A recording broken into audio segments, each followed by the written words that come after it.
메이지 시대 이후 군 관련 자료들을 보관하고 있는 일본 방위연구소 자료실. 이곳에서 뜻밖의 사진첩이 발견됐다. 일본 육군 장성 신분의 조선인에 대한 기록. 사진의 이제 가운데가 영친왕 이은. 그 당시 계급이 일본군 육군 중장으로서 일본군 제51사단 사단장으로 중국에 파견이 됐을 때 사진입니다. 사진 속 그는 고종의 아들이자 대한제국의 마지막 황태자 영친왕 이은이었다. 10살의 나이에 인질의 몸이 된 그는 일본인 아내와 결혼하고 1945년 일본이 패망할 때까지 일본 군인의 신분으로 살았다.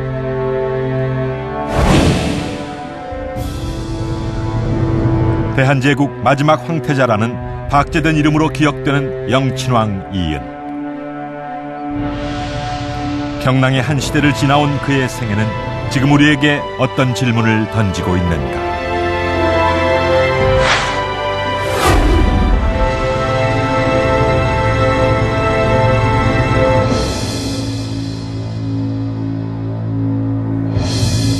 구한말에서 일제에 의한 강제 병탄의 시기는 우리 민족이 애써 기억하고 싶지 않은 치욕의 역사가 지속된 시간이었습니다.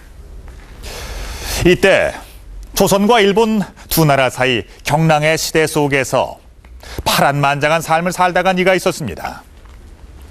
대한제국의 마지막 황태자 영친왕 이은입니다. 조선 왕조 500년 역사의 마지막 계승자였던 영친왕. 그의 일생은 안타깝게도 친일 논란에서 자유롭지 못합니다. 하지만 그는 자신의 입장에 대해서 평생 그 어떤 말도 그 어떤 기록도 남기지 않았습니다. 대한제국의 황태자였던 그는 왜 일본에서 살아야만 했으며 왜 일본 여인을 아내로 맞이해야 했던 걸까요? 국립고궁박물관. 이곳 수장고에는 대한제국 마지막 황태자인 영친왕의 흔적이 보관돼 있다. 도쿄 박물관에서 보관해온 영친왕비 이방자 여사의 소장 유물로 지난 1991년 한일 정상회담 합의로 환수된 것이다.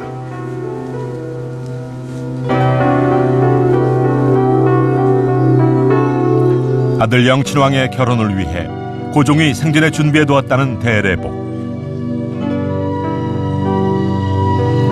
조선 왕조 왕실의 복식 문화를 온전하게 보여주는 유일무이한 유물이다.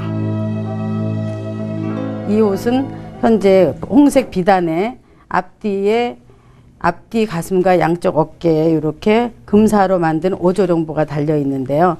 이 영친왕이 직접 1922년에 순종 황제를 아련할 때 입었던 옷으로서 현존하는 왕의 옷으로서는 유일한 옷입니다. 이곳 박물관은 최근 한 제1교포로부터 기증받은 영친왕 일가의 희귀 유물 700여 점을 정리하고 있다. 아직 일반인에겐 공개되지 않은 이 유물들 가운데는 당시 영친왕 부부의 삶을 들여다볼 수 있는 기록들도 있다.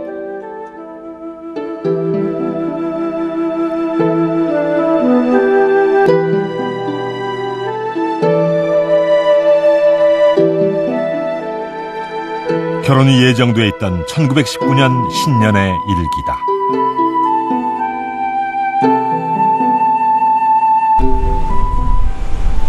제1차 세계대전 중이던 1916년 8월 일본은 일방적으로 영친왕의 약혼을 발표했다. 상대는 일본 황족의 규수. 아무도 예상치 못한 소식이었다. 조선과 일본 두 나라 신문에 약혼을 알리는 기사가 대대적으로 실렸다. 당시 대한제국 내각총리 대신이었던 이완용은 축하 담화문까지 발표하며 이들의 정략 결혼을 선전했다. 영친왕 이은은 고종의 넷째 아들로 태어났다. 고종은 팔남 이녀를 보았으나 대부분 어려서 죽고 성인이 될 때까지 살아남은 자녀는 3남 1녀였다. 순종과 덕혜옹주는 그의 이복 형제다.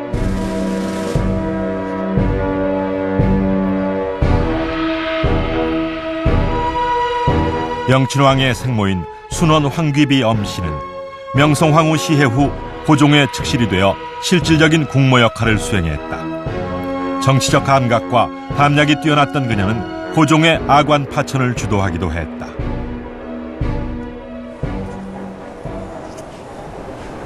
(1907년) 덕수궁 중화전에서는 고종과 순종 모두 참석하지 않은 비정상적인 황제 양위식이 거행됐다. 을사늑약의 무효를 전 세계에 호소하려 했던 헤이그 밀사 사건의 책임을 물어 일제가 고종을 강제 퇴위시킨 것이다.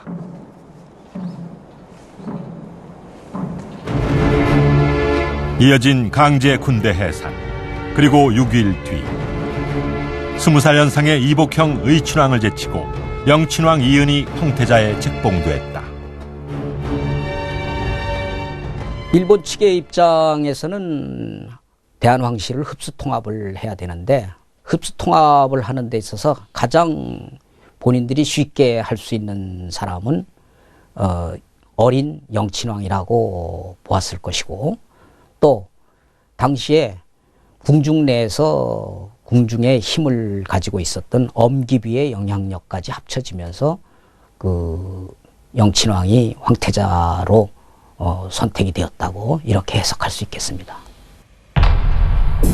영친왕이 황태자가 되자 초대 통감 이토 히로부미가 나섰다. 그는 신학문을 교육시켜야 한다며 황태자의 일본 유학을 강요했다. 사실상의 볼모 요구였다. 고종과 엄 황귀비는 어린 황태자가 도성 밖으로 나가는 것은 조선 궁중의 전통에 어긋난다며 강하게 반발했다.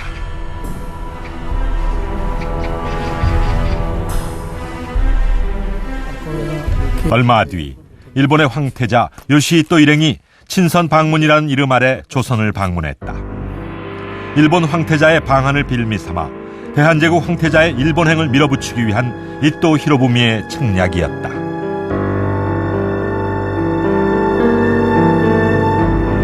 고종이 상당히 통감부 시기 내내 통감에 대한 정책, 또 일본에 대한 정책에 대해서 저항하는 그런 모습을 보였기 때문에 헤이그 특사 사건을 빌미로 고종을 퇴위시켰지만, 이후에도 고종의 저항이 예상되는 그런 그 상황에서 고종이 사랑하는 이제 막내 아들인 영친왕을 일본의 유학의 명목으로 인질로 데려감으로써 반일적인 고종을 좀 압박하기 위한 그런 수단으로 영친왕의 일본행을 추진했다고 생각됩니다.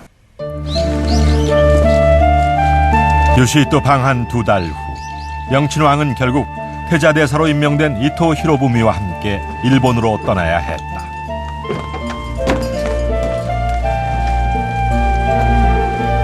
대한제국이 일본에 병합되기 3년 전 영친왕의 나이 10살이었다.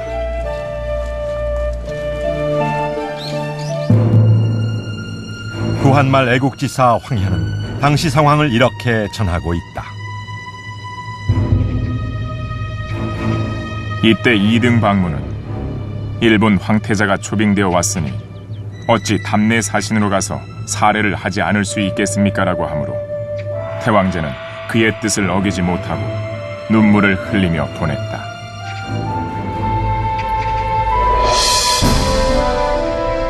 조선 백성들 사이에선 늙은 염소가 황태자를 업어갔다는 소문이 퍼졌다. 일본으로 가기 전 영친왕에겐 이미 정해진 동갑내기 배필이 있었다. 영친왕을 사실상의 약혼 상태로 만들어 놓고자 했던 고종의 생각 때문이었다.